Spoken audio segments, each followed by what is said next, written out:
Wait. Still we have 1 more minute.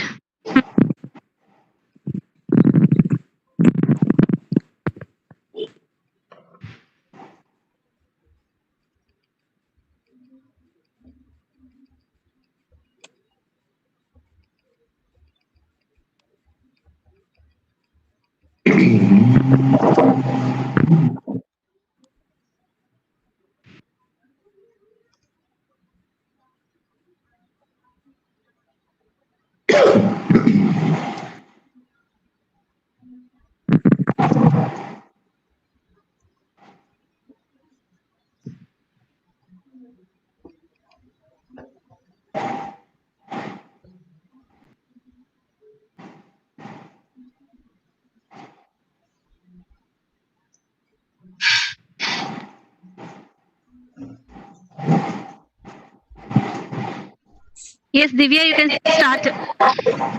Okay, ma'am. Agriculture is not a farming, it's a feeding. Once in a life, you need a doctor, a lawyer, and a preacher. But every day, 3 times a day, you need a farmer. Good morning, everyone. I'm Divya. On behalf of Department of Statistics, Kasturba Gandhi Degree and PG College for Women, I welcome our Principal Ma'am, Vice Principal Ma'am, Speaker, my colleagues, and all my dear participants for the national webinar on statistics and agriculture. Now, I request our Vice Principal, Dr. Rashmi Ma'am, to speak few words. Rashmi Ma'am, over to you. Divya, stop your share content. Thank you, Divya. Good morning, one and all. Rashmi ma'am, 1 minute. Divya, please stop your share content. I've stopped sharing.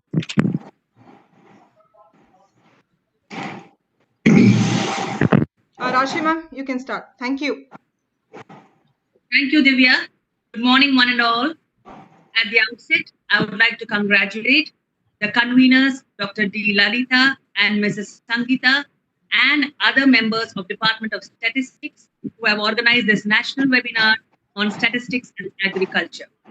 On behalf of the degree and women, I extend a very warm welcome to Professor A. Dandapani Garu, Professor and Scientist at ICAR. Thank you, sir, for accepting our invitation, inviting participants on the topic of today. I also welcome and thank each and every participant of today's webinar. I thank the ICT team of Kasturba Gandhi College, Mangawani, Nanda, and the CIL for participating in this event. Have a good day. Thank you.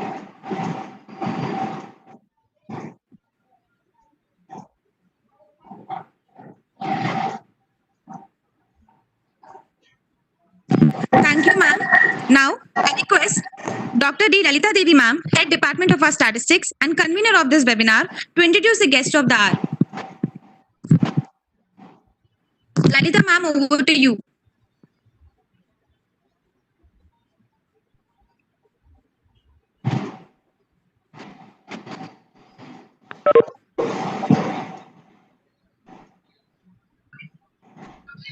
Thank you, Divya.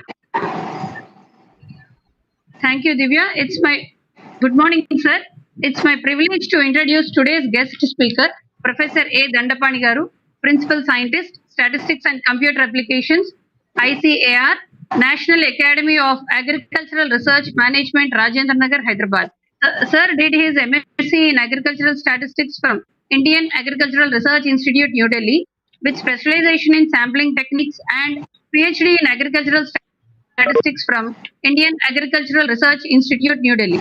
Before coming to ICAR NAM in 2009, Sir worked as Senior Scientist Agricultural Statistics in ICAR National Center for Integrated Pest Management, New Delhi. Current research assignment is ICAR Research Data Repository for Knowledge Management 2017 to 2020 with a budget of rupees 7.5 million.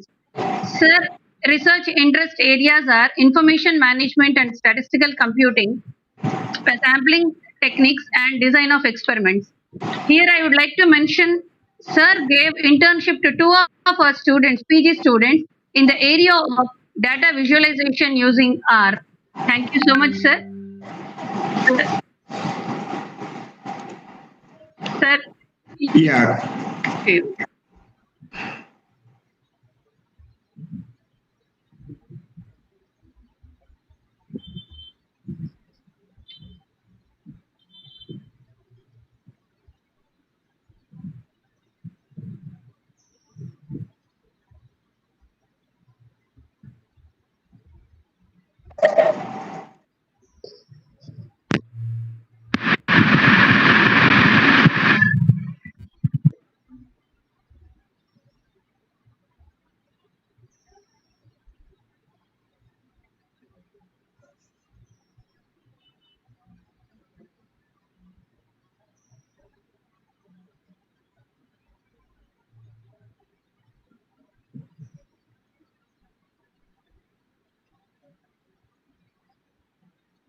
Sir, you can unmute and start, sir.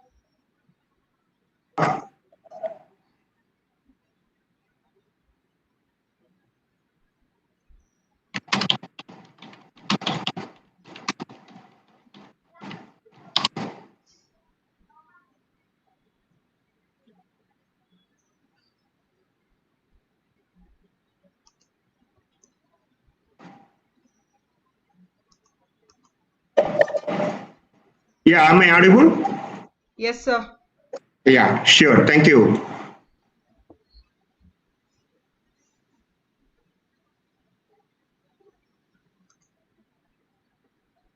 Good morning, all of you, and thank you very much for inviting me to this national webinar.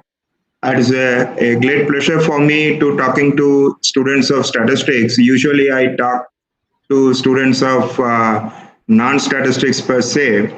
So it is a great opportunity for me to talk with all of you. So I'll be covering some of the areas in which statistics is used in agriculture. Specifically, I'll be touching only two areas. Before I start, just let me ask you one question. If it is possible, you can answer it through chat, and maybe at the end we will see what kind of responses we are getting.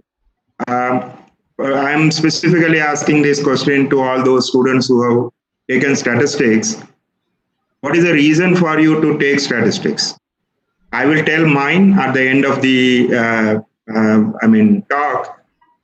If you again ask me, if I forget you, please remind me. I will tell you why I chose statistics. I will not tell you at this moment why I chose statistics. So, what exactly is statistics? If there are several definitions will be there, but basically statistics deals with three things: collection, analysis, and interpretation of data. So this is what statistics does. And the other important aspect of statistics is it allows you to make decisions under uncertainty. And this is what makes statistics as an indispensable tool in any research or even in management or in national level decision making. And if you ask any engineers or any other person, they may say that statistics helps in separating the signal from noise. Or somebody may say it is helpful for forecasting. Now let us just before I move on, the COVID-19, this pandemic is in the news. Let's see how the countries are using the information. You have got a lot of information about how many people are sick, how many people are tested positive, how many people are fatality rate today. They were saying fatality rate is low in India, and so on and so forth. Just look at it. This is a very simple graph which gives you an idea about how many active cases are there over time, starting from February 15. So it is just a data, but once you put it in a form of a graph, now you may be thinking that, okay, it is going on increasing, it will go on increasing. Will it go on increasing, or will there be an end? Now, for that, you look at some other country, look at Germany. Even though Germany case is more than 1.8 lakh cases, but the active cases as of now is less than almost around 10,000. So you can see that it was also increasing. If you have seen the graph in around March 31st, you may be thinking that the number of cases I see, the interventions and other things which have taken by the government or other agencies, and it has brought down. So you can see that the same information, how it allows you to understand the situation and allows you to understand what we can do once we know the situation. This is a very simple one, but if you can use statistics, you can see here the another one which says it is a derived information. The earlier ones were just you are plotting the actual information. Here you are deriving 7-day moving average, and then you are trying to plot it against not an ordinary scale, but on a log scale. And then you can see here that, for example, if you see the blue line, that is US, it is coming down, even though it was increasing, but for India, it is still increasing. That is the green dotted lines, it is still increasing. So you can see here that how statistics plays a role in different aspects. I'm just quoted you the three because it is of current use. You can see that how people are using this information, how they are able to, this coming from simply from using some usual simple statistical tools. And of course, you might have seen the projections and other things people are working on by fitting different kinds of model. So that's how statistics is used. Now, let me come back to, again, statistics. The problem in statistics and understanding statistics is that there are several terms which are used in statistics, but many do not pay much attention. And another one problem in statistical terms is that in statistics it means something else, and in real life it means something else. So people get confused. For example, we always hear the word significant. So significant in statistics does not mean it is important or anything. In everyday life, we use the word significant as if it is very important or very strategic or whatever you can call it. But in statistics, significance means something else. Same way, if you see statistics is, we say that it is a study of population. Populations, once you say, we may think that, okay, it is about human population or animal population or plant population.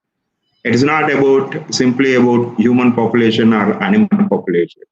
In statistics, the term population means it is a set of objects, or even you can say set of measurements. You can talk about the number of vehicles coming to a traffic stop in 1 minute interval. Let's say once you go on observing this for every 1 minute interval, it is a population.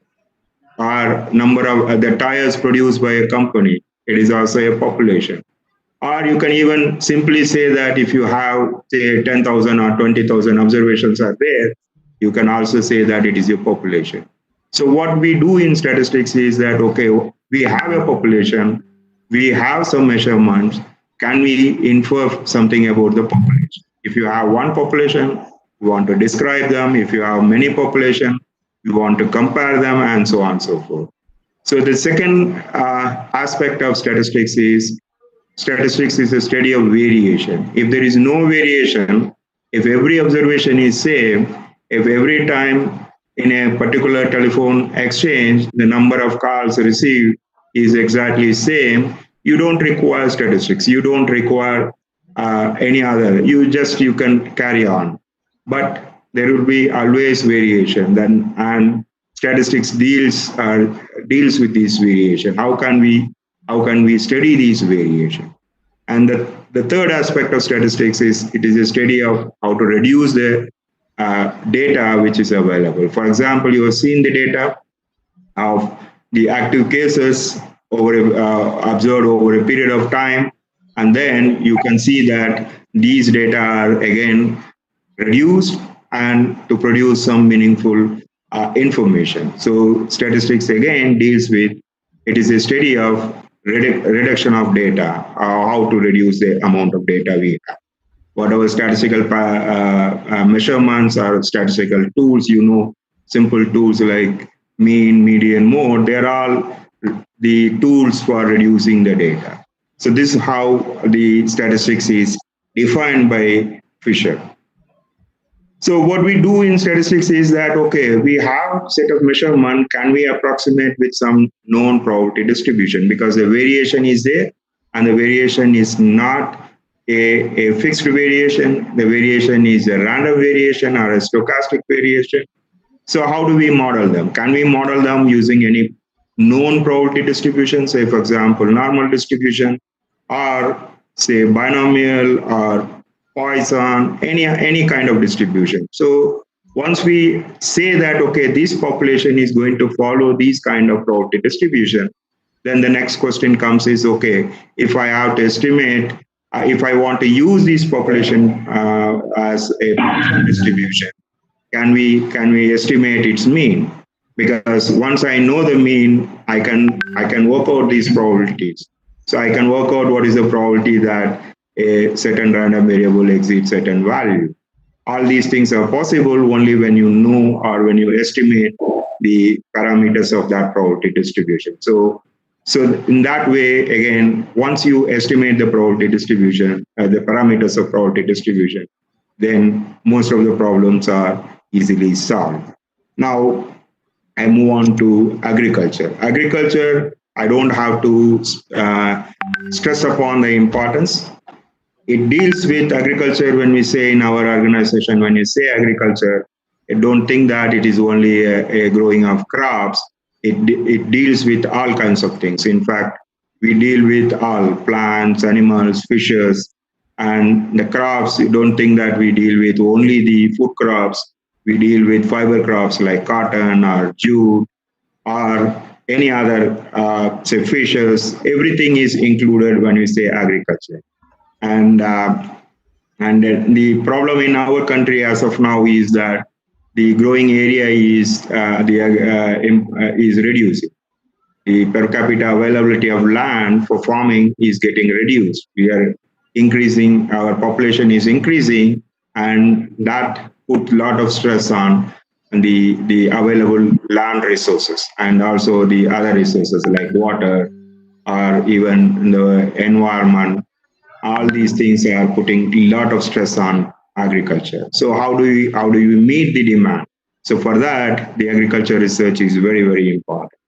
And statistics and agriculture goes, the linkage is for a very long time. And in fact, age old days, agriculture is the only economic activity in any country. So even the old kings and they used to have they used to collect statistics with respect to agriculture produce, because the taxes they collect depends on how much a person produces. So everything revolves around agriculture. So everything, the statistics is one way to assess what is the amount of the food was produced and how much tax to collect. So all these things were there. And of course, it is not the statistics is only playing the major role to agriculture or agriculture research, but the most important concepts are the modern statistics developed from agriculture or agriculture research. And agriculture research still now the still agriculture research statistics play a very, very major role. And this, I'm just showing you a layout. This is a very famous experimental site in the world, because this is a place where an experiment which started way back in 1843 on wheat. This is basically they try to assess whether the fertilizers or the manures you apply to the field, will it increase the yield or not. This was started in 1843. There was very small minor differences are there in the treatment which are used, applied to these fields, but this experiment is still being continued. and every year the same field will receive the same treatment, and the same variety is being grown, and it is being grown. It is, you can see here, it is more than 150 or 160 years or 170 years. So this is a place called Rothamsted, which is very near to London. And why it is important to, as far as statistics is concerned, because this is a place where statistics, you can say that many of the techniques, in statistics were grown, or the ideas came from this experimental farm or the place, Rothamsted. Because it's a place where I think you may all know about him, Sir Ronald Fisher, who is considered to be the father of statistics. He joined about almost 100 years ago. In fact, there was a seminar they organized at Rothamsted as a centenary celebration of Fisher joining the Rothamsted experimental station. The director of that station just asked Fisher to come and examine the data we have collected and see what we had missed, and you analyze them. They say the rest is history, because in the next 6-7 years, he not only put a firm foundation of mathematical statistics as we know of, and also the agriculture research, or even the scientific research per se, under the influence, the Fisher's influence is still there. Whatever techniques he has used, or whatever techniques he has advocated, still it is being used, and that is one of the greatness of his work and in agriculture. He has not only used, created this experimental design, the entire area of experimental design.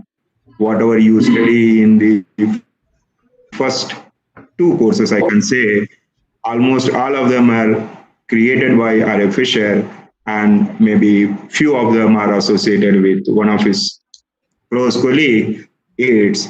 Otherwise, whatever you even if you take the very advanced course, you may find something which has come out after Fisher left the scene.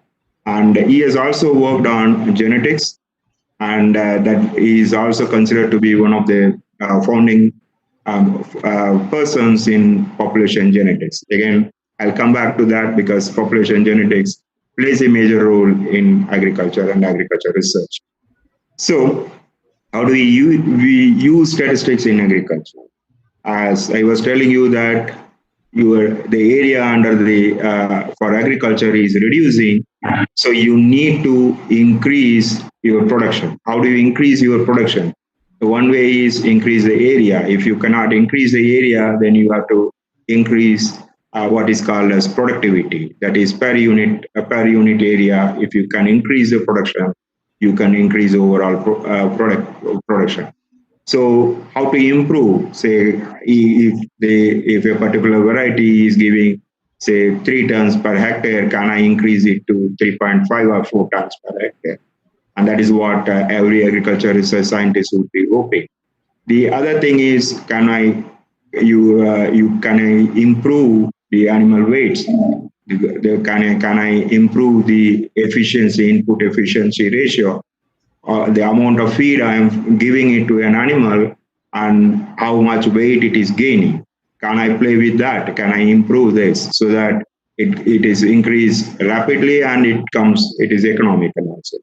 And many of the technologies, before it goes under rigorous testing, because you cannot recommend something before it is proven to be successful in at least at the experimental stage.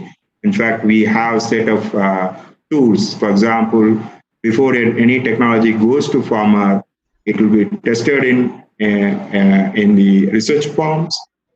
Then it will go into what is called as a station trial in a larger plot. And then finally, it will be tested in the farmer's field. Once in all the 3 stages, once it passes, it goes on to the farmer. It is not only in the production side, you have all kinds of studies which are being done. For example, you can have response optimization. Response optimization means that how much input you are giving, And if I have a desired yield in my mind, what should be the rate of input I'm giving? It could be, it is applicable any industry. It need not be in agriculture. It can be industries, or it can be anywhere. This is one area where again statistics plays a major role. The growth studies, of course, now we are seeing a different kinds of growth studies. The COVID-19 pandemic, this one infection rate, these are again growth. But of course, it is in a negative way. But in usual way, when you say growth, it is in terms of weight or in terms of height or any other parameters of living things. But this again, in agriculture, we use it, particularly in animal sciences, we try to understand what is the growth of an animal in terms of weight or in terms of other things. And of course, there are various other things. I think if you are watching news, there is a locust attack in several parts of North India. Again, we had a very successful, but somehow this year it escaped those, safeguards. Now we are facing the heat of this locust attack. I think if you have time, you can see that how it is devastating. And they are talking about it can eat away what if France eats in one day. So that is the kind of attack we are having. But so far, we were able to protect it. It all comes again. A lot of statistics is involved to identify the areas where it is likely to breed, and then you go and take care. Mostly it is in desert. Somehow this time it did not happen. So the other one is the estimation of food grain production, or how we assess, okay, how much food we are producing. Is it is enough, or if it is enough, can we export it, and where to export? Which country will fetch as the maximum price?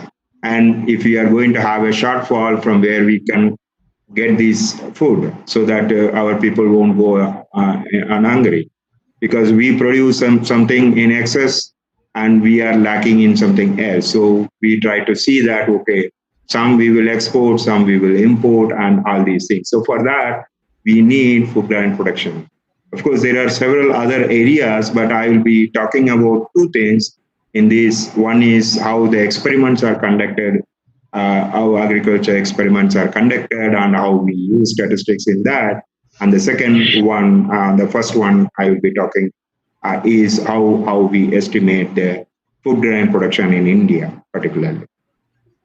For example, suppose I want to know how much wheat is produced. Wheat is harvested already in the month of April. So how much wheat is produced in the country? Because it is very, very important to understand how much is produced. So to estimate or to find out what is the food grain produced in the country, there are two things are required. The one is how much area is under the particular crop. It is usually in terms of hectares. Many times it will be in million hectare for important crops. And what will be the production? The production is in terms of kilograms, in terms of weight. It will be in million tons or something like that for food grains. And the third one is, as I was also telling you about yield. Yield is nothing but total production divided by area. So we need this, because you can't estimate the production directly, because even if you we don't know in how much area it was produced. Because in the next year, if the area comes down, then the production will come down. So, and the area will be available in the beginning, and production will be available only after harvest. And yield is total production by area. So this is usually in agriculture statistics, we call it as APY, area production yield statistics, APY statistics. So out of these three, two are too big. If you know two, the third one is obtained. So which two do you think that we will know? So think about it, and maybe I will give you 1 or 2 few seconds.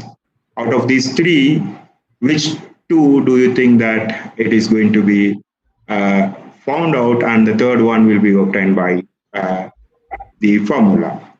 Now, the answer is, if you think that area and production is obtained and yield is computed, then you are wrong. So area and yield are estimated, and the production is obtained as area into yield.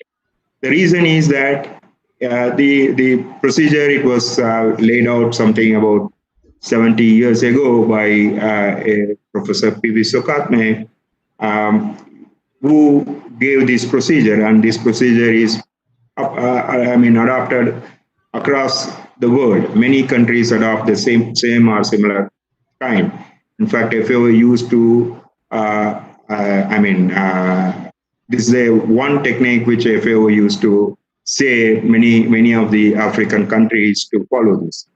So how this area is computed. Area is computed in different ways, because in our country we have several set of systems. Some states keep what is called as administrative records. In Telangana and Andhra Pradesh, I think you might have heard about a person in a village called Karnam.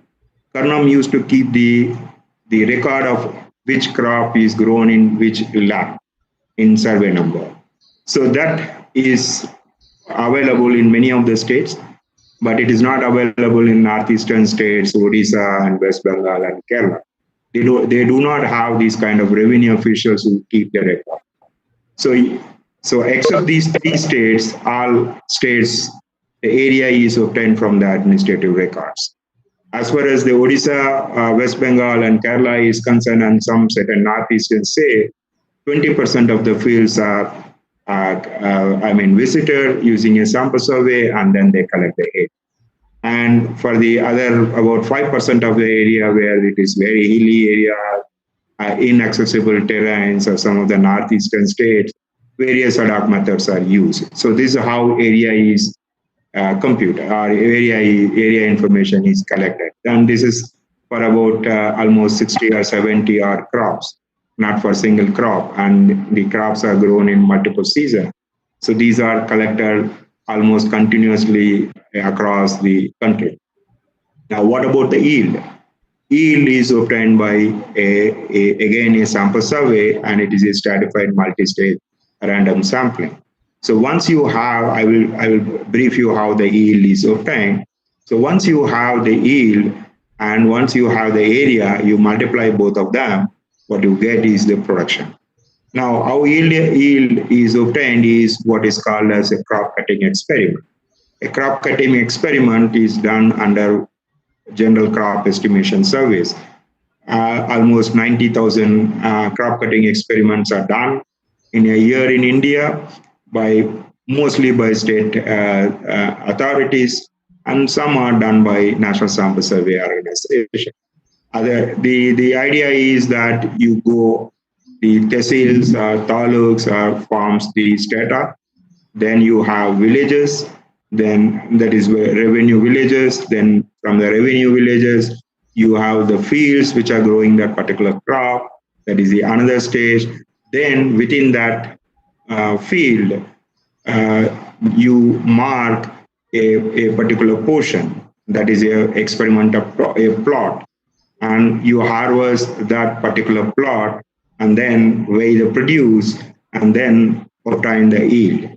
Then you use it to calculate to the country level or at the state level, you find out what is the yield. And once you have this figure and you have area, then you multiply. Now, this is a very practical application of statistics done at such a large scale. You will never find such a kind of application of statistics in such a large scale. So every plot, when I say 90,000, so the 90,000 fields are visited, and in each field, the person who is going to take measurement will measure the length and width using their steps. They will go around the field and measure it using their footsteps, how many steps are there. Then you find the length and width, subtract 7, roughly about 7 steps you reduce, draw a pair of random numbers. If it is accessed within the acceptable limit, then you walk through first random number towards on the top, and then go inside the field, and within the field, you mark 5 meter by 5 meter. So exact procedure is laid out. Within this 5 meter by 5 meter, you harvest it, you weigh it, and then after 2 days again you weigh it, because at the time of harvest you will have moisture, and it will be, you will be overestimating. So once it is dried, you will know at what moisture you are recording. Then you will find out the exact produce or at the usual standard. So that is how the yield is computed. And this is one of the largest statistical experiment, you can say, which is conducted throughout the world. The similar procedures are there. And here I'm showing 5 meter by 5 meter. It varies depending on the crop and depending on the state. For example, in UP, they use a triangle plots, not a square plot or a rectangle plot. In West Bengal, it is in circles. 2 or 3 circles are used, and then they estimate the yield. So these are different ways how yield is computed. So this is how statistics is used. You can see here that the procedures, how systematically people have worked out, and how it is being followed, and what do we get out of all these things. This is what you see at the end, that a single figure, but the amount of work which goes behind this, you should know, one as a statistics student or a student of statistics, you should know that this is how we are seeing one single figure of 150 million tons of wheat produced in this year. But these 150 million tons are estimated first by finding out the area under wheat, and then second by conducting the crop cutting experiment, find out the yield, multiply it, and what you get is this is the figure which you get. So you can see here that how it goes on, how the information, this data collected is accumulated and come down to a single figure. Now everybody is happy because it is more than enough, and we can be safe that even if something happens, we will be having enough food to feed our population. So that is how statistics is used. Now, this is one aspect, that is the production aspect. What about improving the productivity? That is, how do we improve the yield? So improving the yield, not only in terms of quantity, but also in quality or even availability. For example, many consumers prefer everything should be available in every season, but you cannot grow. For example, mango will be available during these summer months. You cannot have mango during a winter months. So, but there are certain ways you can do this. So this is how the agricultural research scientists will keep on working. How we can improve the yield. The yields which we used to get about 40 years or 50 years back, we are if you are continued that, we would be in a very, very bad position. It's not only the quality is another aspect. People expect that the produce should be as good as possible, and also maybe, I don't know whether you have seen this, the watermelons, they are squares in shape. It is easy for transport because the usual watermelons are very hard to transport. These you can keep it in your box, and it will occupy less space, and you can do that. So this is the kind of things which people work. But how do these things comes? These are not come in a day or two or in one season. It comes from a continuous work by the breeders who take various kinds of, suppose if I'm working on rice, there are several rice varieties available. There are several wild relatives of rice are available. There are different land races are available. So what breeders do is that they will try to play with these because a particular land race may be having certain characteristics which may not be available, but it may be lacking in some other. It may not be producing much, but it may be resistant to a particular disease. So breeders try to create new lines by mixing these two, using these different lines as parents and create a new line. And when you are creating it, of course, you can do it in traditional breeding. It is done manually. You can also think of using molecular tools where if you know the gene which is expected to contribute to a particular trait, you can try to insert it into another one. The gene could be from the plant itself, or the gene could be from anywhere, and all kinds of things goes on. But once it comes to a evaluation stage where you may be having several promising lines are there, it is not necessary that once you create a new line, it will be performing well. So you have to test them. So in the beginning, you may not have enough seeds. You may have very little seeds because you have produced 3 or 4 plants or 10 plants. From 10 plants, how many seeds you will be getting? You will be getting very meager. So once this passes to the evaluation stage where people may be trying out maybe 600, 700 lines, but after that they will remove and identify the potential one. Then comes to the identify lines on what we call it as an initial trial.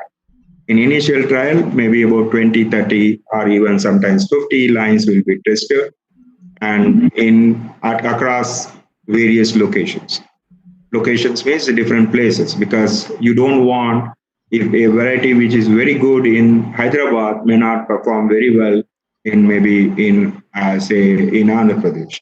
So you need to know how these varieties or new lines are going to perform at different places. So, and you want to compare it with the existing one, because when you are comparing, you want to compare it, okay, we are producing this much using this variety. I already used a variety. Whether the new one will be, you may be able to get it more or not. So so this is called initial trials. Here the feature will be, there will be again large number. And then you have what we call it as an advanced trial. Maybe after 1 year, many lines may be proving that it is not performing well. So you discard them, then you pick up those which are very good, and then come to the advanced trials. Again, 2 or 3 seasons of trials will be going on, and then at each stage, you identify which are promising, and then take it to the next year of testing.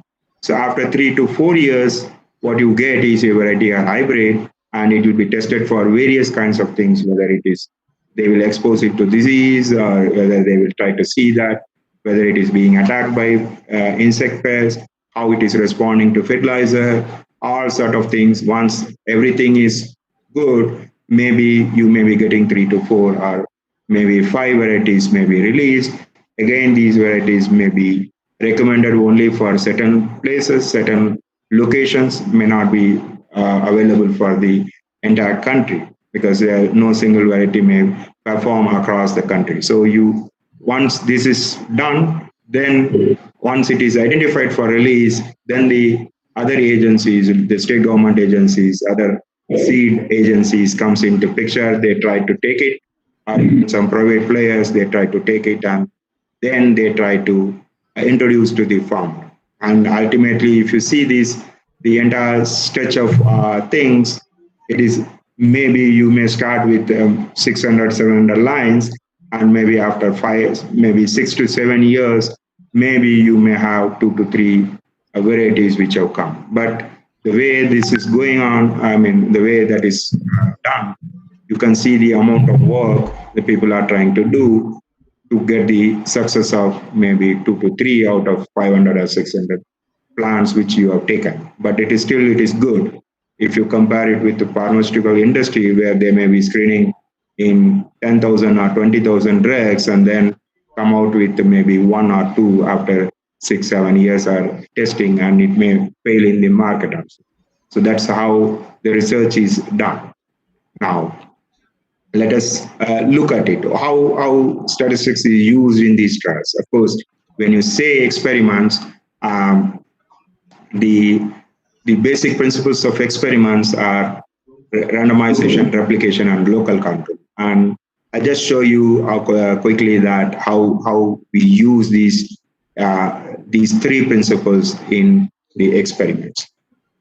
So this one which I've been associated with is with respect to maize. You can see these are a snapshot of the trials conducted last year by one of the varietal trials which I was talking to you.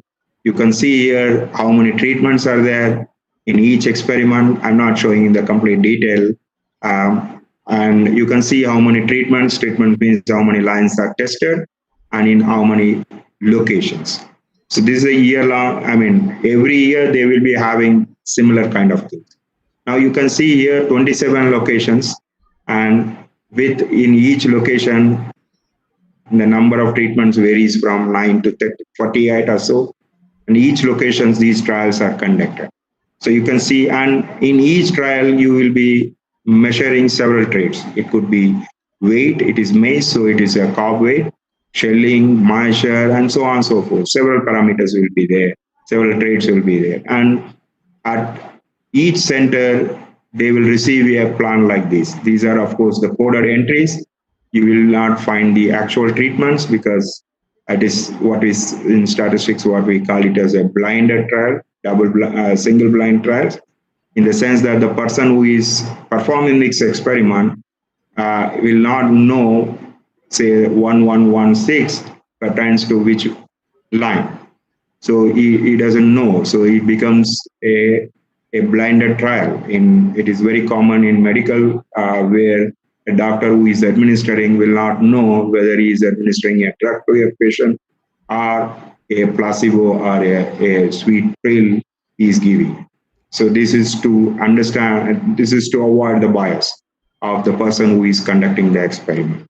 So after the field trials are over, what we get is, once we analyze, we get the report, something like this. So you can see here, those who have taken a course on statistics, they may be having a different idea why ANOVA is not shown. ANOVA we don't show, but we'll be showing what is the CV and what is the p-value and what is the CD at 5% or 1% and so on. So this is how the output will be coming, and based on these, you can some of the entries which will be considered to be the checks or which is already existing varieties, and we'll be comparing it and then taking the promising one to the next level of testing. Now let me tell something more about this, how the experiments are analyzed. So before that, I need most of you should understand some of the terms which are used in experimental design. There is something called experimental unit. Experimental unit is the one on which you apply your treatment. So it could be a plot. In most of the agriculture experiment, it will be a piece of land. We call it as a plot. It could be a patient, it could be a tree, or it could be anything. It could be a processing machine. So it could be anything. So this is the experimental unit on which we apply our treatment. The second one is observational unit. Observational unit means the unit on which we take the observation. For example, many times the experimental unit and observational units are same, but sometimes they may be different. For example, if you are trying to assess what is the yield of, you have applied some treatment to the field, and if you want to assess the yield, you will assess the yield for the entire plot.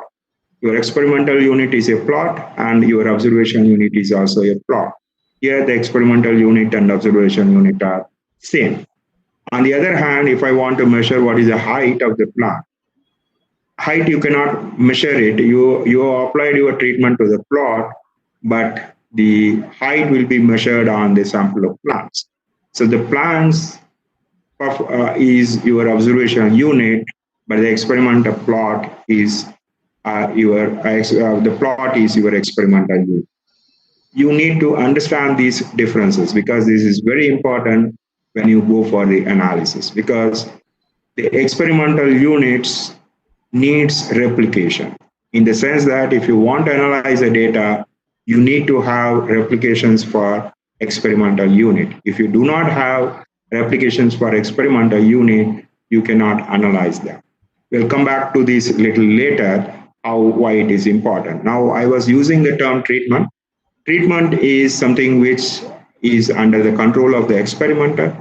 So the experimenter will be trying to understand, will be trying to test one single one, maybe a variety, different varieties. Then in that case, we call it as a single factor. So one factor is there, and different lines or different varieties tested are considered to be the treatment. On the other hand, some experiments, we may have more than one factor. For example, in agriculture, it is very common to understand there are three major nutrients: are there nitrogen, phosphorus, and potash. So these three, you need to apply to the field. So if you apply at a proper dose, you will get more yield. So that means if I take 3 levels of nitrogen, 3 levels of phosphorus, and 2 levels of potash, my treatment will be a combination of levels of nitrogen, phosphorus, and potash. So if I have 3, 3, and 2, then the total number of treatment combination comes out to be 18. So the number of treatments are 18. So the difference here is that in a single factor experiment, you are having treatment is only one factor, so you don't have to do much. Your analysis is straightforward, and interpretation is also straightforward. On the other hand, if you have more than one factor, then you will have to think about, okay, do the factors interact? Interact means that presence or absence of one factor influence the response of the another factor. So this is what we call it as a factorial experiment. And if interaction is present, then the interpretation is slightly tricky, in the sense that we have to find out which combination of nitrogen, which combination of phosphorus, and which combination of potash is effective. So that is the difference. But the difference is in terms of treatment structure. So when we do an experiment, what we require is that there is no difference between the experimental unit and other than the treatment applied. If this is violated, then you cannot get any information out of that experiment. If the experimental units are differing among themselves, then no way you can attribute whatever differences you are observing is due to the treatment which you have applied. So this is very important, and you need to make sure that this assumption is valid. So many times what happens is that you may not be able to identify enough experimental units which are same. So we try to do two things. One is we try to remove these differences by forming or grouping similar units within a block. And the term block comes from agriculture experiments, but even in industrial experiments, people call it as a block only because of the statistics uses the term block, but you don't think that block is something, a piece of block could be something like a day, it could be time, or it could be the sequence at which you are running, depending on the industry which you are working or the kind of experiments being done.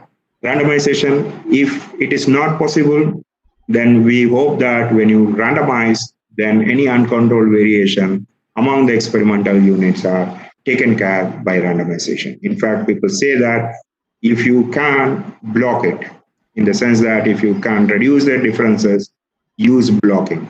If you can't, use randomization. If you can't remove the variation among the experimental unit, the only way is you randomize the experimental unit so that randomization takes care. So a good or bad plot is received purely by luck for each treatment. Now, the major technique which we use in many of these analyzing this experiment is analysis of variance. So if you want to understand how to analyze an experiment, you need to understand the basic concept of ANOVA. See, suppose if I have 20 plots are there, 20 pieces of lands are there. and each plot I grow the same variety. All plots I assume that they are same, and I apply the same variety, I grow same variety, and I get some yield. So I get 20 observations. From these 20 observation, I can calculate one variance. So if this variance is, we expected that because everything is same, so we expect that this total variability should be less, right? And the variability is not going to be zero. If it is going to be zero, that means every plot is producing the same, but it will never happen in practice. So you will get some variation. So if there is some variation is there, you can measure it using variance. So what we get is the variation, total variance. Now, instead of 20 observation, 20 plots are receiving the same one, you think of that, say, I have, say, 5 plots are receiving one treatment, another 5 are receiving another. That means I have 4 treatments, each of them receiving 5 plots each.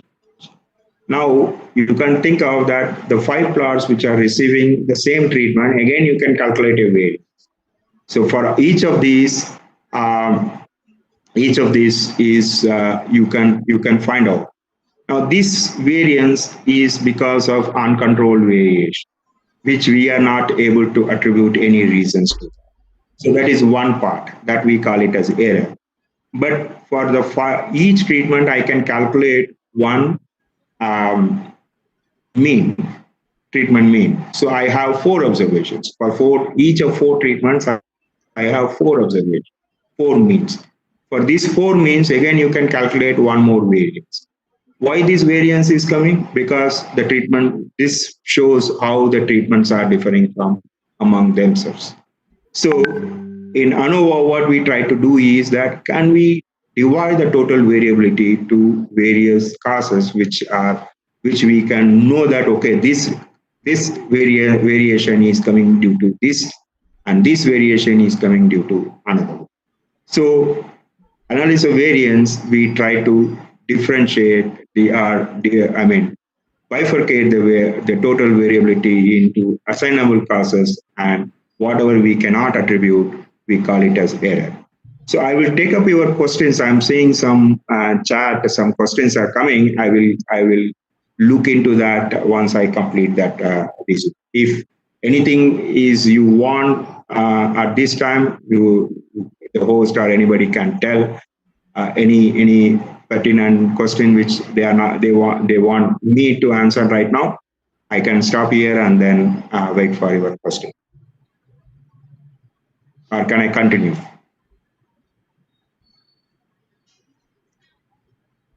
Okay, let me continue. Okay. Now, what we do how do we partition?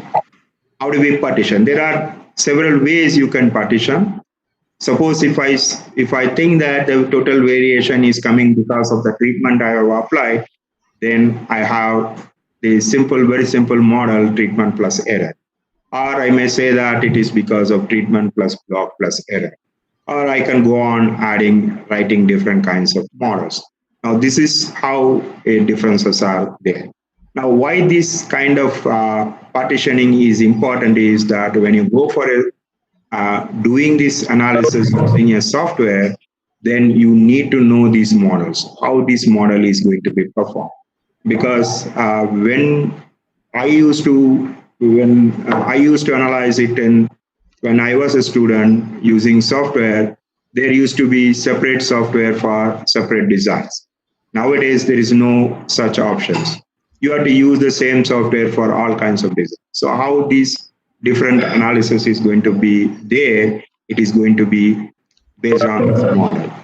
Now, whatever we do, whatever model you are having, the basic one is that if you assume that under null hypothesis all treatments are equal, what we get, the sum of squares or mean sum of square due to treatment is equal to the mean sum of square due to error.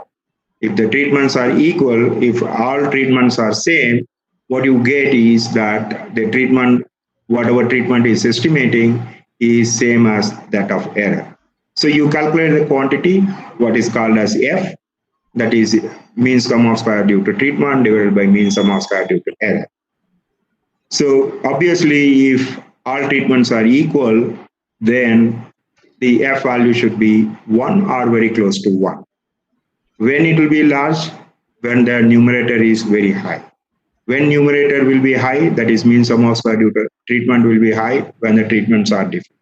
So what we do is that you compare this F value with the its stable value, and you can also find out what is the probability of getting such F value under your null hypothesis. So the probability value or p value, if it is less than say 0.05, then we reject the null hypothesis. So the null hypothesis says all treatments are equal, and your p value is saying that probability of such such thing to be true, the null hypothesis to be true, is 0.001 or 0.01, then obviously that is very rare. So we reject our null hypothesis. So the treatments are different. So we conclude that.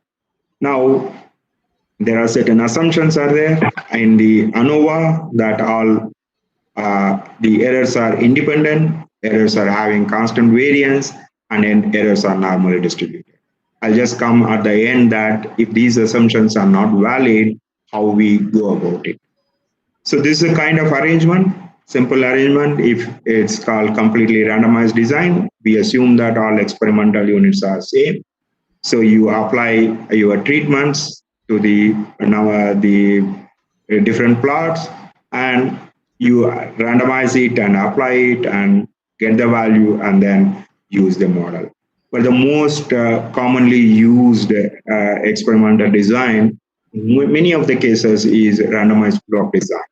The randomized block design, the reason why we go for randomized block design is that the experimental units, you cannot have homogeneous set of experimental units. So we try to group them in a set of homogeneous units, which is called blocks, and then we apply each treatment at every block. In every block, every treatment is applied, and you do. So what we do is in randomized block design or RBD, we have identified one more source of variation apart from the treatment, that is blocks.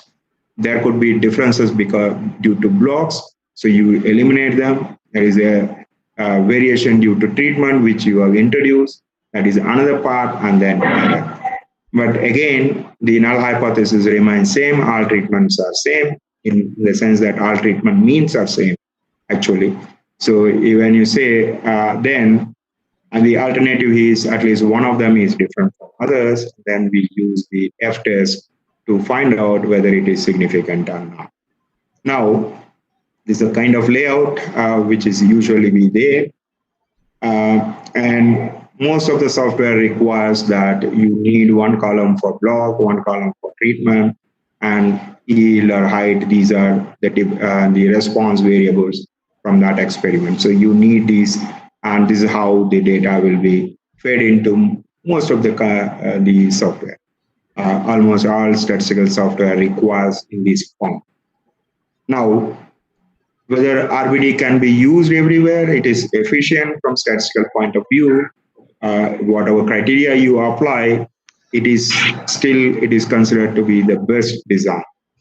So, but is it appropriate in all cases? That is the point which we try to say in many of our trainings and other places to agriculture experimenters, because the problem is that when the number of treatments are large, then it may not be possible to have a homogeneous units. That is, you cannot form this. Then there comes the other idea that you need not apply every treatment in every block. You can go for what is called as incomplete block design. The incomplete block design advantage is that you can reduce the block size. For example, here there are 7 treatments are there, but your block size is not 7. The block size is only 3. only 3. So it means that you are with 3 plots per block is expected to be much more homogeneous than 7 plots per block. And this the one which I was showing you is called balance incomplete block design, but there is also it is BIBD, balance incomplete block design is not suitable for many time because it is having it's not available for all possible cases. The other one which we typically use in many of the agriculture varietal trial experiments is what is called as alpha design. The alpha design has this advantage that your block size is less and you can accommodate it. There are a large number of treatments can be accommodated. Now, if you see here that the 4 blocks per replications are there, so it is grouped in that way. So this, what happens in this is that it is an incomplete block design, so you can remove one variation due to replication, one variation due to blocks within replication. These 2 are removed, and then you have treatment, and then you have error. So in other words, even though it is a block design, we are able to remove 2 sources of variations. So this way, your experiment will be much more precise than a simple RBD. And it has the advantage that you can have for, if only condition for alpha design to exist is that the number of treatments should be a composite number. It cannot be a prime number. So even if you have number of treatments to be a prime number, what we do is you add one more and then make it a composite number, and then you can use it. So the analysis is slightly different from usual RBD, but it is much more efficient. So I'll come to the one more. I was telling you about the assumptions. What happens if the assumptions are not valid? So in usual ANOVA, I just try to put you in terms of a model. This is a linear model, and it is usually called a general linear model. Here you have your observation vector y, that is the response you are having. X is a design matrix, which says that which unit receives which treatment, all such kind of things. If it is in block, so you form this. And B is the parameters, unknown parameters, which you want to estimate. And E is the error, usually assumed as normal with a mean 0 and constant variance. This is the general linear model. This is also the model which we use for multiple linear regression. Only difference with respect to linear regression and ANOVA is in linear regression, the X matrix, X is obtained. You don't have any control over the values X takes. Whereas in any experiment, the values taken by X is fixed by the experiment. And the other one is that the X or X prime X matrix, which you require to solve the unknown B's, you require in ANOVA, it will be a singular matrix. That means you cannot invert it. In a general regression, it is invertible. Most of the time it is invertible. So, but what happens if the error is, if it is not normal or the observations are not independent?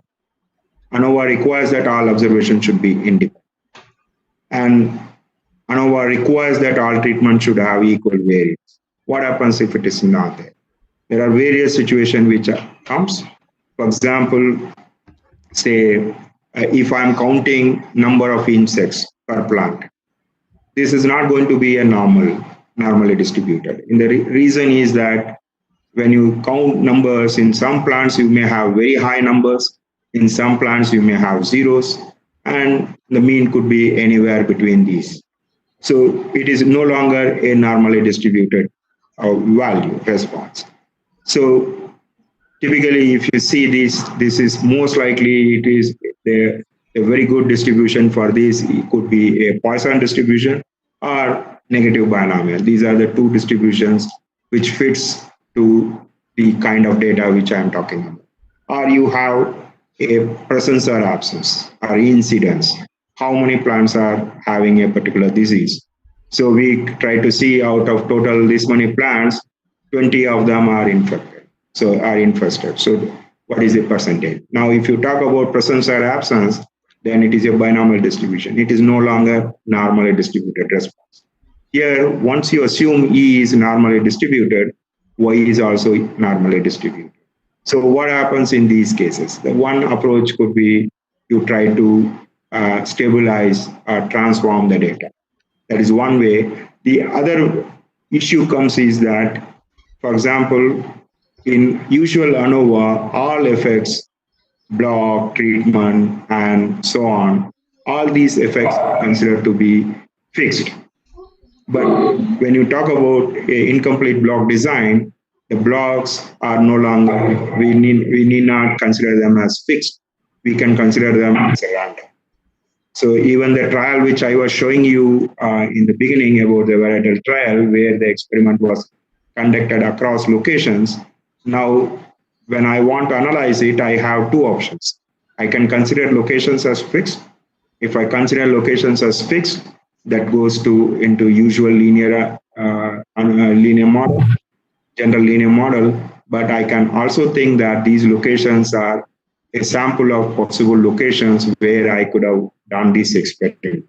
So once you assume that some effects are fixed, some are random, then the entire scenario changes.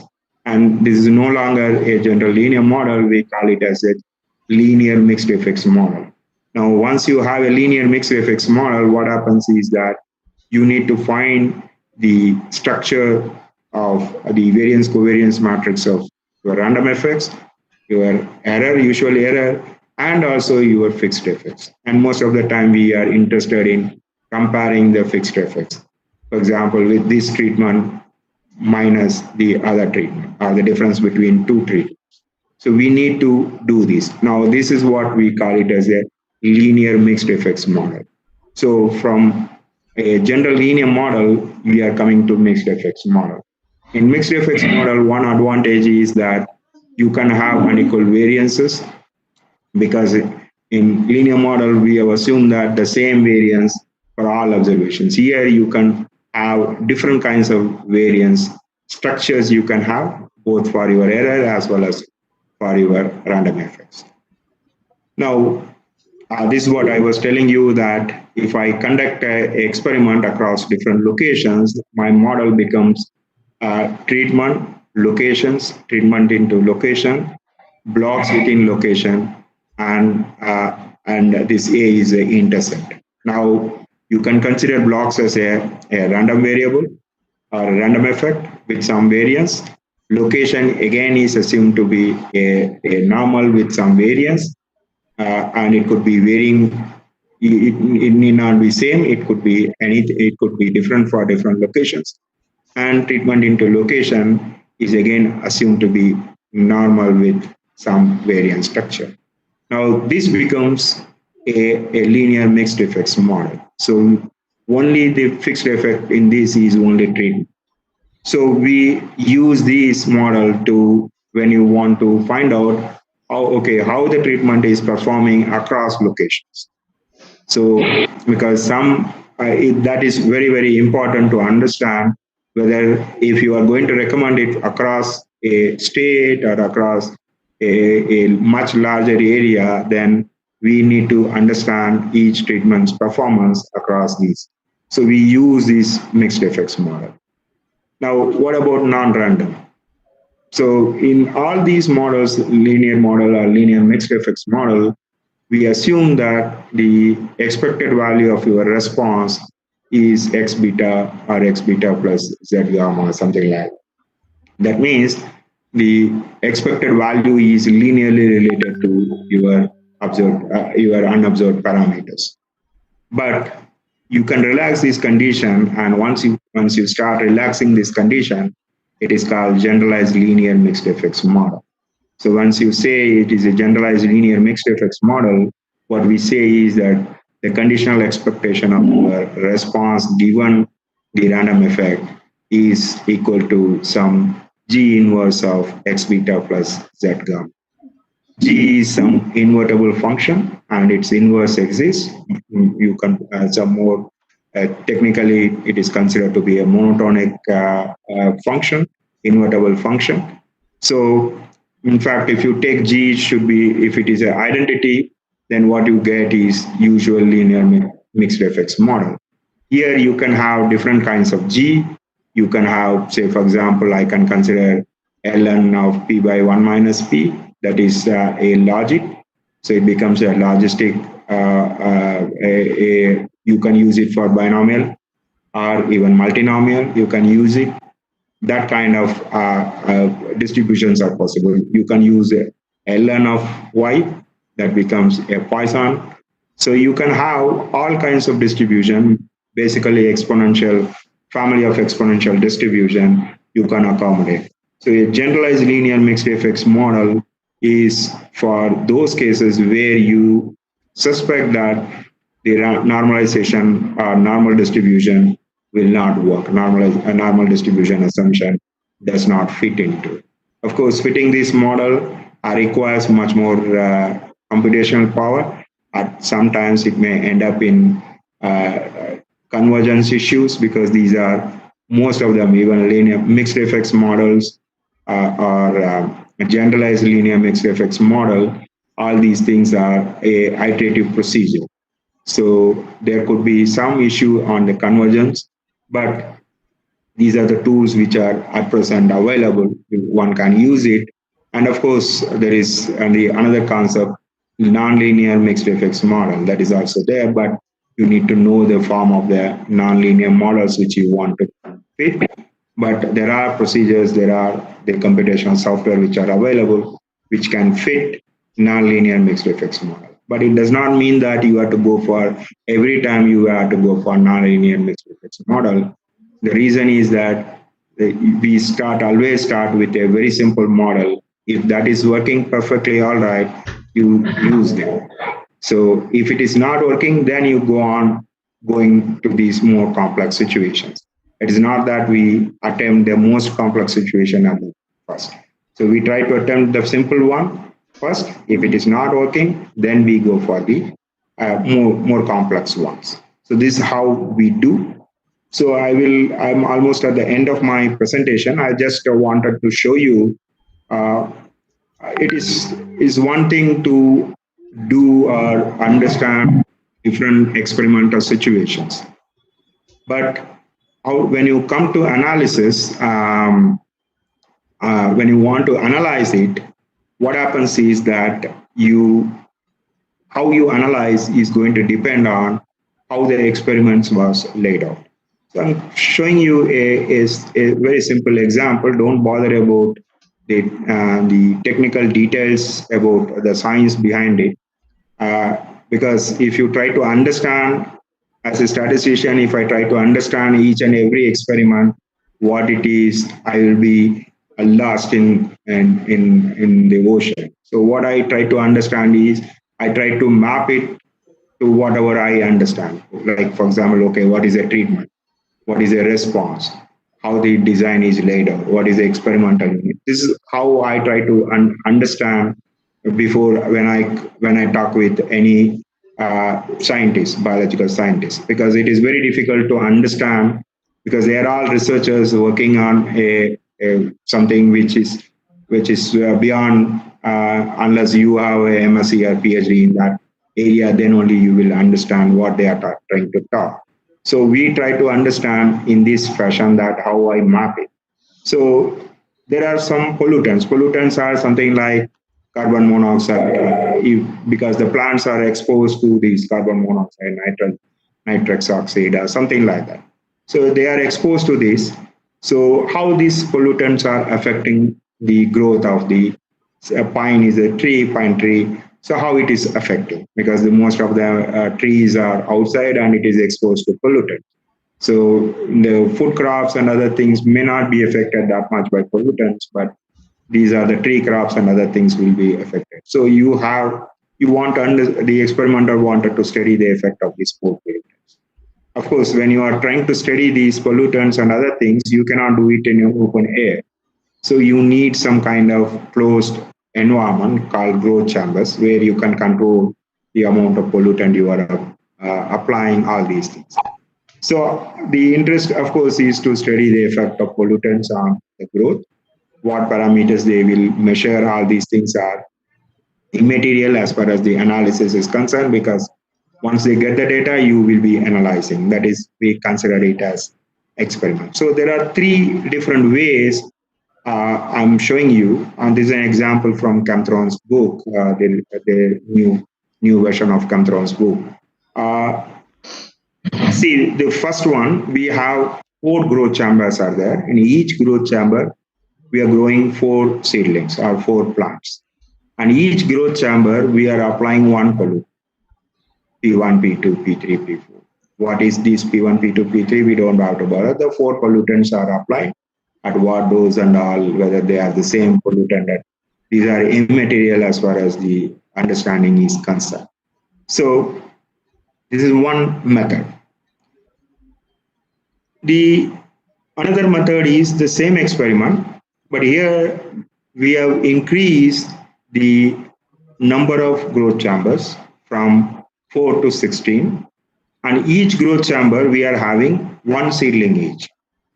So this is another, and every pollutants out of 16 growth chambers, 4 growth chambers receive the same pollutant each. So this is how the second method is there. And the third method is similar to second method. Only thing is we have increased from 1 seedling to 2 seedlings in each growth chambers.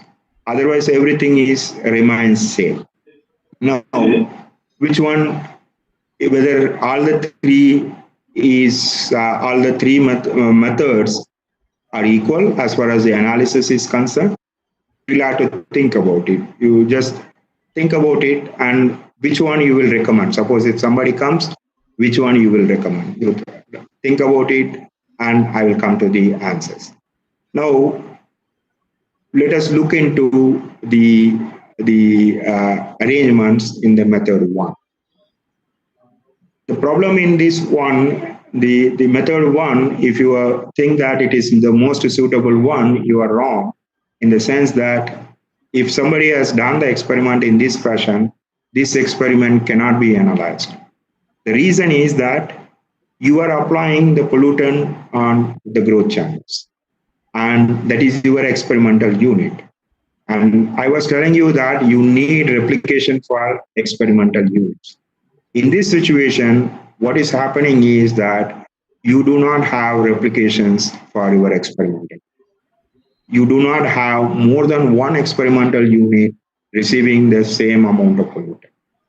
You are having 4 seedlings, but these 4 seedlings are observational unit.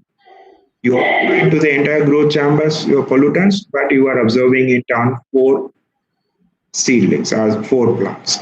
So what happens is that your observational unit is 4 seedlings, your experimental unit is growth chamber, and you do not have the replication for pollutants. That means you cannot analyze this data because there is no replication for your treatment. So the analysis is not possible in this case. Now, what about the second situation? In this case, you have replications for experimental unit. So one problem is taken care. But there is one more issue is there. The issue is that the plant-to-plant variability, we do not have any way to measure it. If it exists, if there is a plant-to-plant variability is there, then we will not be able to separate it out. In other words, your experimental error will be much larger. So in that case, again, this arrangement is not recommended. And the last one, you have 2 seedlings per growth chambers. Here you have replications for your observational unit. So you can estimate the observational error, plant-to-plant variability, and also you have replications for your experimental units. That means you can measure experimental error. So you can you can find out whether the pollutants are, whether the effect of pollutants are same or not using the usual F test. So you can see that the experiment is same. How it laid out, that is going to determine how it is to be analyzed. So you need to be very careful when somebody, if you are trying to analyze any experiment data, you need to understand what is the treatment, whether it is a simple one or whether it is a factorial, what is the experimental unit, do they have the replication for experimental unit, how do you form the models, and so on. So then only you will be able to understand. So finally, I just look into what are the various softwares which are available for doing all these analysis. Of course, I think many of you may be knowing about R. R is a statistical programming environment, and it is free. And R has almost every tools. You can use it, and since it is free, so it is easy for anyone to start using it. The other one which usually I use is SAS. SAS is a licensed commercial software. So, and if you do not have a licensed commercial software, you can also download what is called as SAS University Edition, which is free. But only problem is that it is you need a desktop kind of machine. The reason is that this is a virtual machine.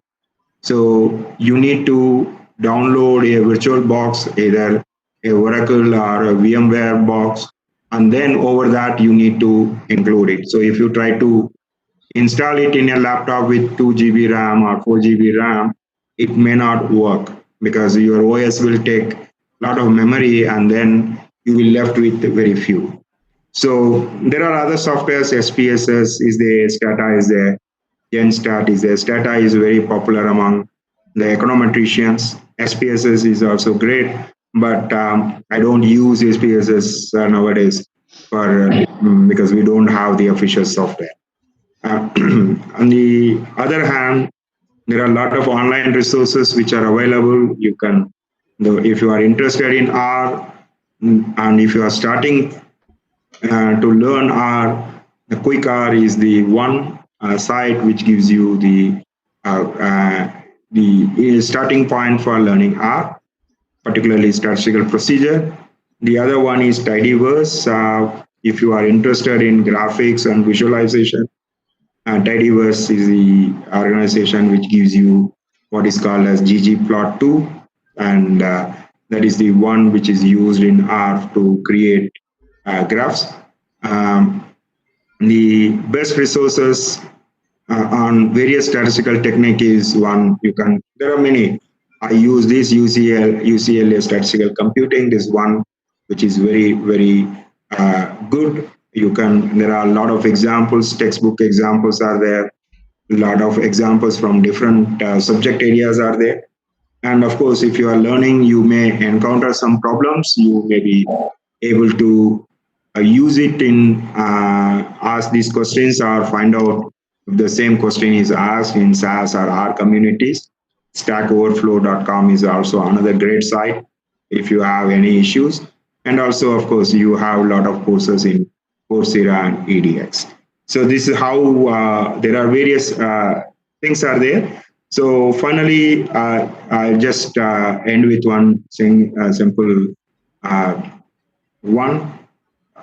So what we say is that people use statistics for various reasons, but I always advise that you should not use statistics like a drunkard uses lamppost. Lamppost, he uses it for support, but you should not use statistics for support, but use statistics for illumination.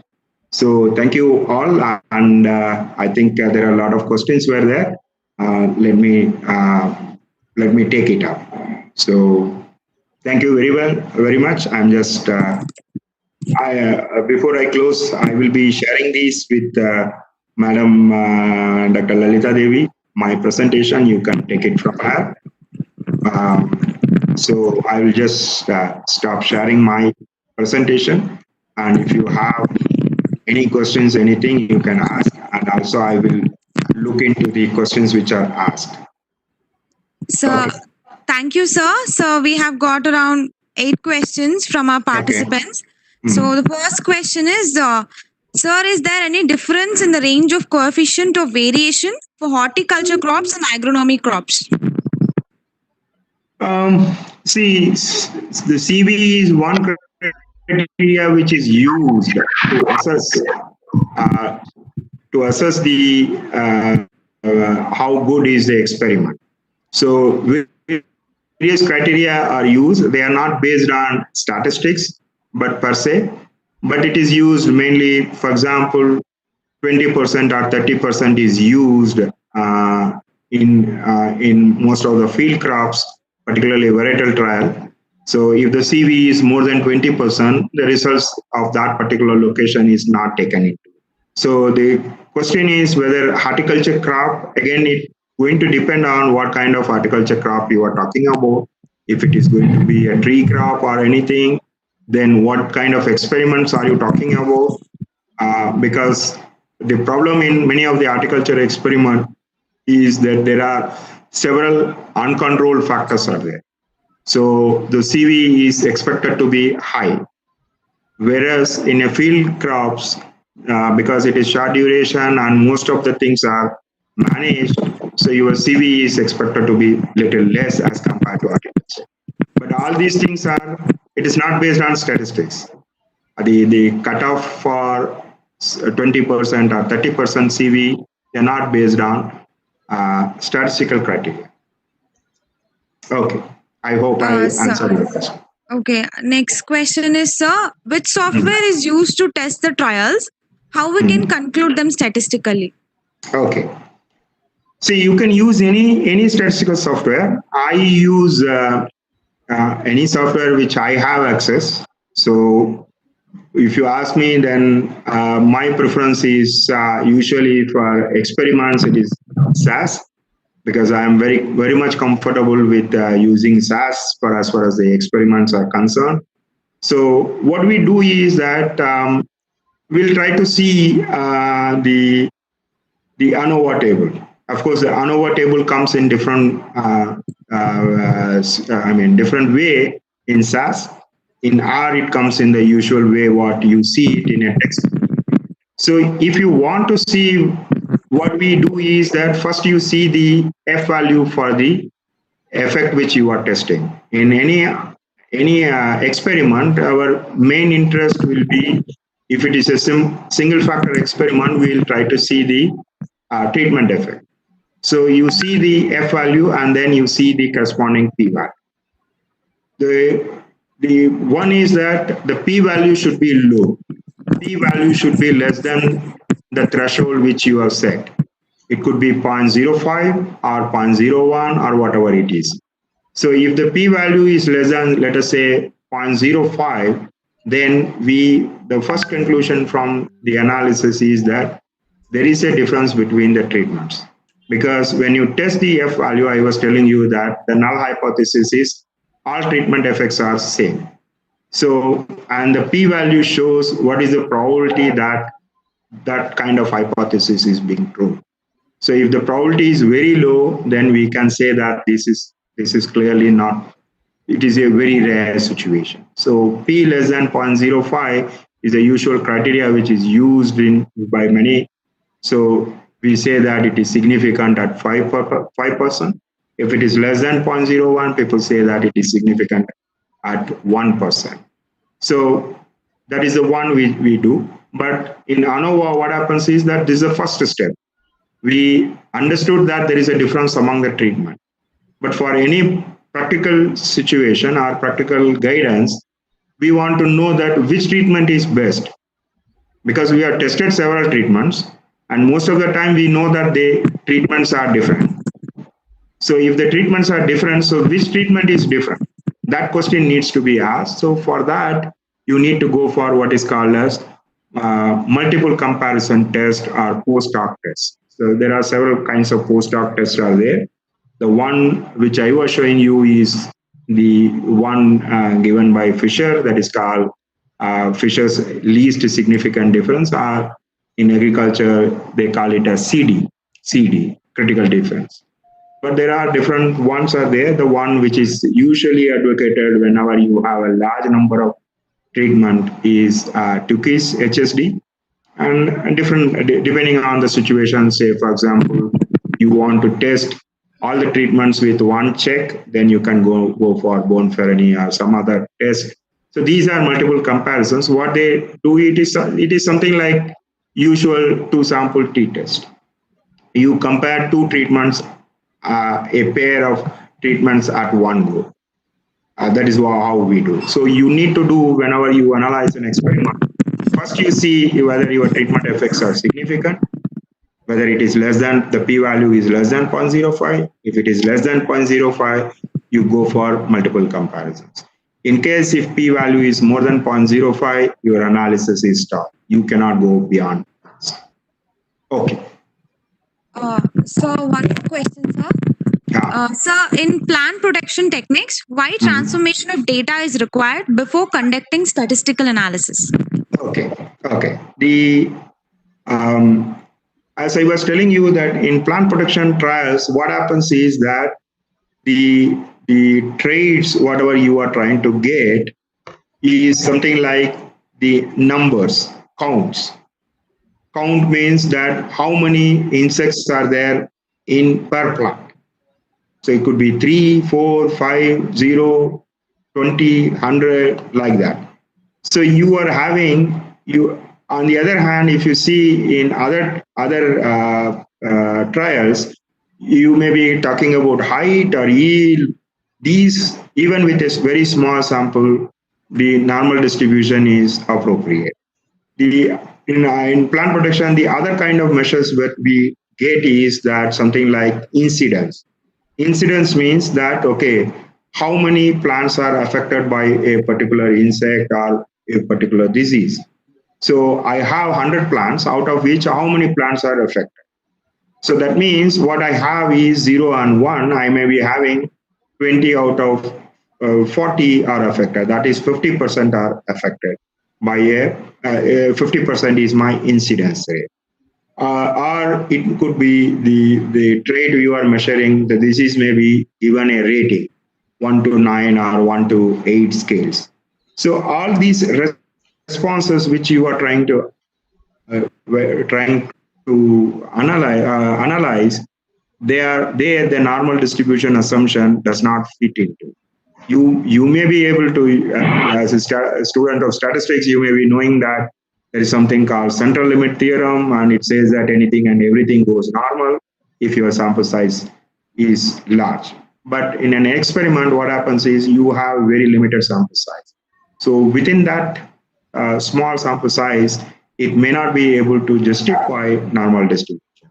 So the biggest problem comes is that ANOVA is slightly, I can say it is robust against non-normality. In the sense that even if your data is slightly non-normal, still your F-test or the power of the F-test is still very good. But the issue comes is that when you have a Poisson distribution or a binomial distribution, there is a relationship between mean and variances. So for example, in Poisson distribution, mean and variances are same. Whereas in normal distribution, there is no relationship at all. Right. So in that case, what happens is that in all these traits, when it is not normal, the variances of every treatment, which should be constant as far as the usual ANOVA is concerned, that is again violated. And this violation is very, very critical as far as the ANOVA is concerned. If your treatment means are not having same variances, your ANOVA will be wrong. So you may be saying that the effects are non-significant, but the actual effects are actually significant. So the chance of committing type 1 error will be higher, and that is the reason why we have to go for stabilizing these variances. So hoping that once you stabilize the variances, your normality is also taken care. But The transformation is one way of stabilizing the variances. The other way is, as I was telling you at the end of the slides, you can go for what is called as a generalized linear mixed effects model. So where you don't have to assume normality for your response. You can assume, say, Poisson, or you can assume negative binomial for a count data, or you can assume logic for a binomial incidence data, and you can analyze it. Earlier, these kind of analysis were not possible because it is very computationally very difficult. Now computation is not a problem. You can analyze it, and that is why we need in plant protection. People still think of going for transformation of data, hoping that it will stabilize the variances. Okay. Thank you so much, sir. And dear participants, the rest of the questions will be sent to sir's mail, and sir will be answering because we are running short of time. Thank you so much, sir. From here, I request Sangeeta ma'am to take over the session and convey the vote of thanks. Thank you, Divya. We thank Professor A. Dandapani Garu for giving such a good presentation on statistics and agriculture. Today, a different perspective of statistics has been exposed in this webinar. Sir shared with us very valuable information, detailed real-life experimental analysis, and the usage of statistics in agricultural field. We are happy to know about the usage of the statistical models like area production yield statistics, crop cutting experiments in agricultural fields. It is really interesting to learn about the real-life experiments, applications of design experiments, time series, and regression analysis to maximize the yield. On behalf of Department of Statistics, Kasturba Gandhi Degree and PG College for Women, we thank sir for spending his valuable time to present this webinar. Thank you very much, sir. With all management people supporting us in this webinar. We thank Mangavani ma'am, Sunanda ma'am, and Ms. Vidya Lakshmi ma'am for their support in the webinar. We thank the participants in the webinar for making great. Thank you. A request for all the participants. Feedback form will be, the link of the feedback form will be posted on the WhatsApp group. Please fill up the feedback form. Very soon you will be receiving your e-certificates. Thank you very much. Over to Divya.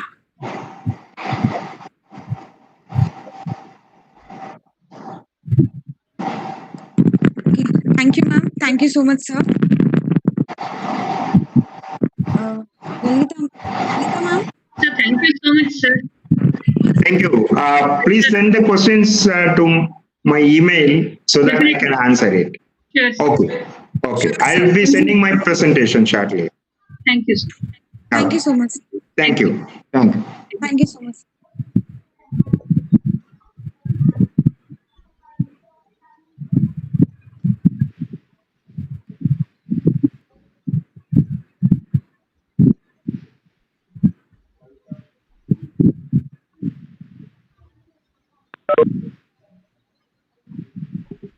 Okay. Ma'am, sir left. Yes. Can I stop the live stream? Yes, Vidya.